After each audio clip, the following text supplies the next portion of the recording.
Budaya Jepang itu kan banyak banget peraturan tidak tertulis yang sebenarnya itu memang tidak diharuskan oleh kantor, tapi itu udah jadi budaya. Iya, jadi budaya. Seperti kalau kita bawahan, kita gak akan pulang duluan daripada atasan.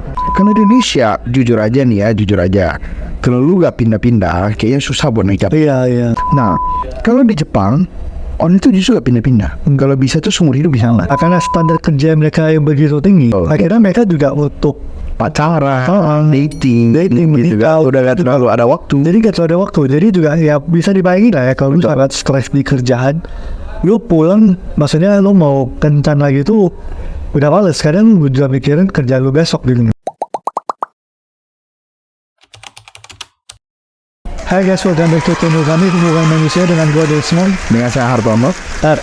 Kali ini kita balik lagi bahas negara-negara. Ya. Nah, tapi ini khususnya negara favorit dulu nih.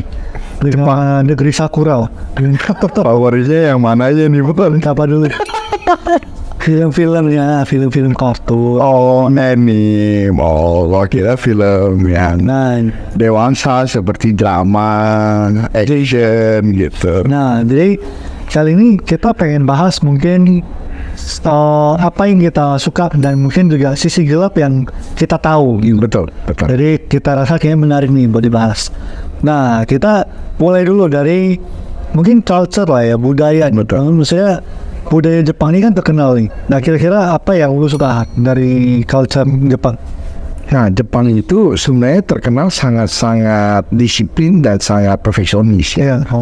Jadi gua pernah dengar itu seorang chef master, seorang orang yang bikin sushi ya, belajar bikin beras aja yang bagus, belajar masak nasi gitu ya. Itu butuh 5-10 tahun. Oke. Buat mastering. Nah, terus mereka jadi mereka itu hal sepele tapi dibikin dengan sempurna gitu, dan luar biasa banget. Seperti kayak sushinya itu mereka selalu ngambil dari ikan terbaik, fresh gitu, dan bahkan temperatur tangan pun seorang sushi master itu harus kontrol. Oke. Jadi gak boleh terlalu panas. Jadi mereka benar-benar sangat perfeksionis lah. Padahal pikir ya sushi ya makannya. Ya, makan bisa jadi itu juga. Cuman bagi mereka hal-hal seperti ini tuh luar biasa, dan itu kita bisa maksudnya kagum juga gitu loh.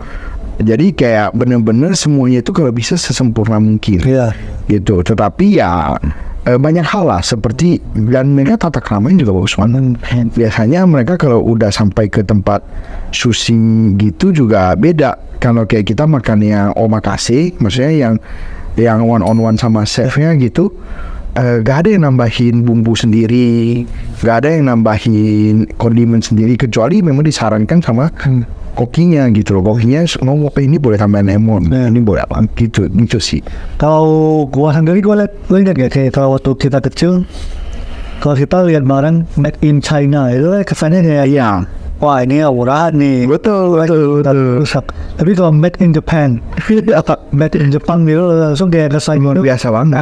Mahal. Aman nih. Padahal zaman sekarang ini barang Jepang itu banyak yang kurang juga. Maksudnya banyak muatan China zaman sekarang lah. Tapi maksudnya zaman dulu itu ya sekarang juga lah, mungkin kayak mobil. Betul. Sebagai besarnya teknologi di dunia juga banyak banget pakai yang Jepang.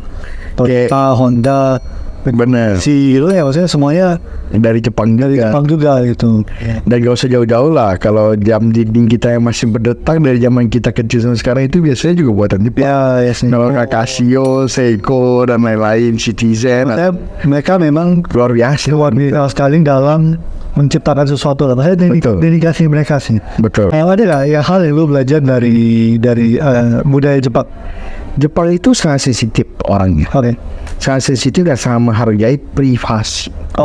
Jadi kalau kita bisa lihat nanti, mungkin kalau bisa kita tampilin fotonya ya, mungkin nanti gua cari ya. Kalau anak-anak di Jepang itu kayak biasa kan, kalau anak-anak di Jepang itu selalu pergi ke sekolah itu sendiri, gak diantar orang tua gitu ya. Kalau dia mau ke rumah temennya, itu mereka itu gak pernah melewati pagar. Walaupun gak ada pagarnya. Jadi mereka selalu nunggu di depan. Mereka excited banget. Dan anak kecil loh, ini kita ngomong anak kecil gitu. Jadi saya selalu manggil teman, tapi ada pagarnya gitu loh. Nanti gue kasih lihat fotonya gitu. Maksudnya Waktu dulu gua zaman udah lama lah, udah mungkin 8 tahun lalu ke Cina. Itu tuh kita antri di hotel, breakfast, makan breakfast. Jadi kebetulan tuh satu hotel dengan kayak mungkin study tour anak-anak Jepang. Itu kayak rasa sih masih SD semua ya. Antrinya super rapi. Kalau gue yang dewasa pengen jalan kan, ini soal diri loh. Tapi mereka itu udah antringannya. Nah, itu juga ikut ngantri akhirnya. Betul. Kita kan ke hotel ya udah buffet kita lihat. Maksudnya orang lagi ambil ya kita liatin, habis itu kita ambil kan. Betul. Mereka ngantri rapi. Betul. Nah, itu sih yang maksudnya budayanya luar biasa. Terus salah satunya mereka itu sopan santunnya luar biasa.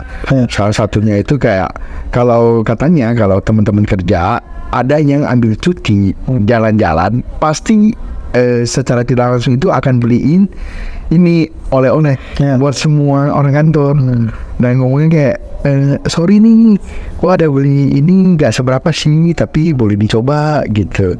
Jadi maksudnya luar biasa banget. Lalu kalau pas kayak mungkin yang terkenal sempat viral itu yang pas Piala Dunia. Betul. Ya jadi kayak semua penerbangan Jepang kalau udah selesai pertandingan mereka tuh bantu bersih-bersih. Mereka ambilin kan motornya banyak tuh, habis itu locker roomnya juga dirapiin sama pemainnya. Jadi negara mana sih yang pernah lakuin itu? Kayaknya hampir gak ada gitu selain Jepang. Jadi mungkin dari keinginan 1% dari guru kita juga yang kalau bisa kita bantu. Betul. Kalau tidak bisa jangan rugikan orang gitu. Jadi maksudnya ini budaya yang kita belajar banget. Dari kemarin kita nontonin Piala Dunia yang waktu Jepang menang, tiba-tiba ada orang Jepang seneng banget gitu loh. Seneng pun mereka nasionalisnya luar biasa. Nah sekarang kita bahas sisi gelap. Terutama mungkin dunia kerja yang katanya itu harus maksudnya senioritas banget. Betul. Lalu jam kerja ya panjang banget. Akhirnya juga dia bikin banyak orang stres lah gitu. Betul. Karena standar yang begitu tinggi akhirnya mereka banyak juga yang gak tahan. Nah menurut lo gimana? Yang saya dengar ya, maksudnya di budaya Jepang itu kan banyak banget peraturan tidak tertulis. Ya. Yang sebenarnya itu memang tidak diharuskan oleh kantor, tapi itu udah jadi budaya. Iya, jadi budaya. Seperti kalau kita bawahan, kita gak akan pulang duluan daripada atasan. Bisa aja loh atasannya itu di kantor, ternyata bukan lagi kerja. Iya, betul. Lagi nunggu gaji genap aja seandainya. Ataupun lagi di Indo. Iya, di Indonesia. Nah, tapi bisa aja dia lagi nungguin email dari siapa gitu. Maksudnya bukan yang harus kerja banget gitu loh. Cuman sebagai bawahan gak sopan kalau pulang duluan dibandingkan dengan atasannya gitu. Itu yang sering jadi sebuah tekanan untuk bawahan. Itu satu. Kedua, kebiasaan untuk pindah-pindah kerja. Karena di Indonesia jujur aja kalau lu gak pindah-pindah kayaknya susah buat naik jabatan. Iya. Ya ini maksudnya terus terang aja lah, kecuali perusahaan itu sistem kekeluargaan dan kita dikasih partnership atau opsi saham atau lain-lain gitu. Tapi kalau yang biasa mah susah. Nah, kalau di Jepang orang itu justru gak pindah-pindah. Kalau bisa tuh seumur hidup bisa lah. Iya. Dari dia muda. Dan biasanya memang yang gak pindah-pindah yang naik jabatan. Iya. Loyalitas ya. Loyalitasnya luar biasa gitu. Jadi bukan yang kayak di Indonesia, di mana kalau lu gak pindah ya gak akan bisa naik gitu ya. Kira-kira seperti itu sih. Iya. Ya kalau menurut gue ya justru satu sisi efeknya ya kemana-mana karena budaya itu. Maksudnya tuh jadi juga karena ke populasi. Kenapa populasi? Jadi karena standar kerja mereka yang begitu tinggi. Akhirnya mereka juga untuk pacaran, dating gitu kan. Udah gak terlalu ada waktu. Jadi juga ya bisa dibayangin lah ya kalau lu sangat stres di kerjaan, lu pulang maksudnya lu mau kencan lagi tuh udah males. Kadang lu juga mikirin kerja lu besok gitu. Betul. Nah itu juga salah satu yang menyebabkan populasi mereka menurun. Dan ini cukup drastis sih. Maksudnya penurunannya belum lagi juga ada yang akhirnya bunuh diri dan lain-lain.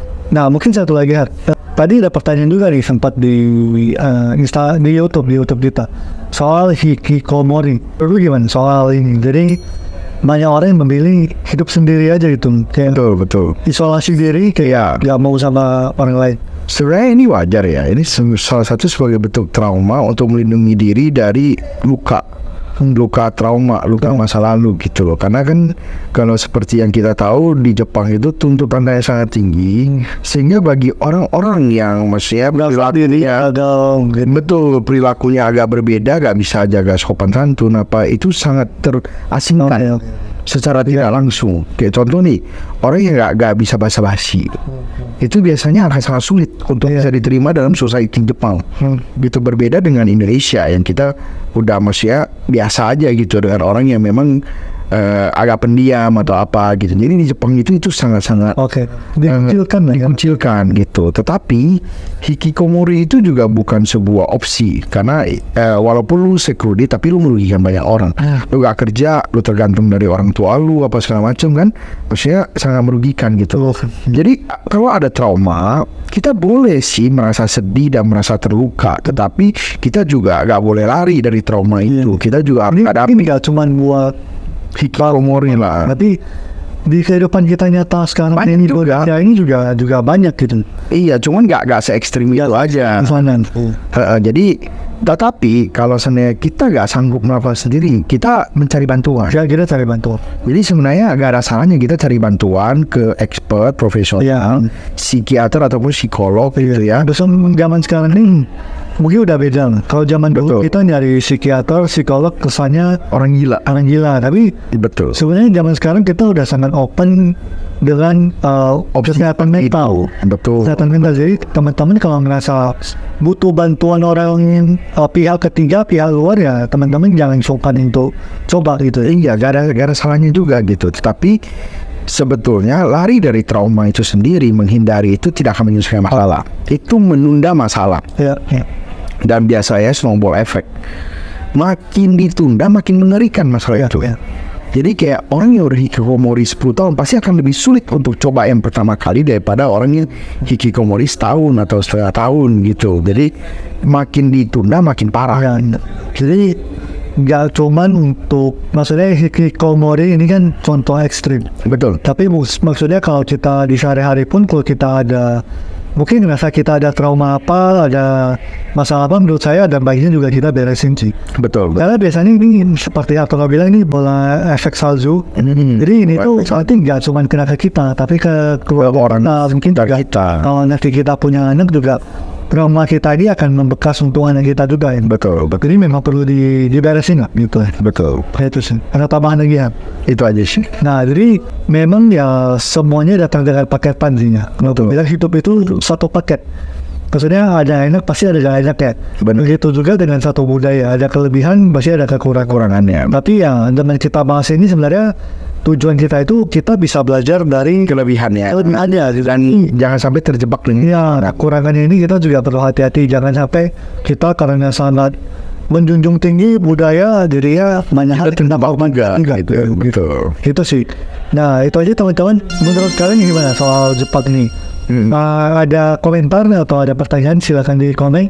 Lalu jangan lupa di like, di subscribe, dan di share ke teman kalian yang butuh dengerin. Sampai ketemu di video berikut. Thank you.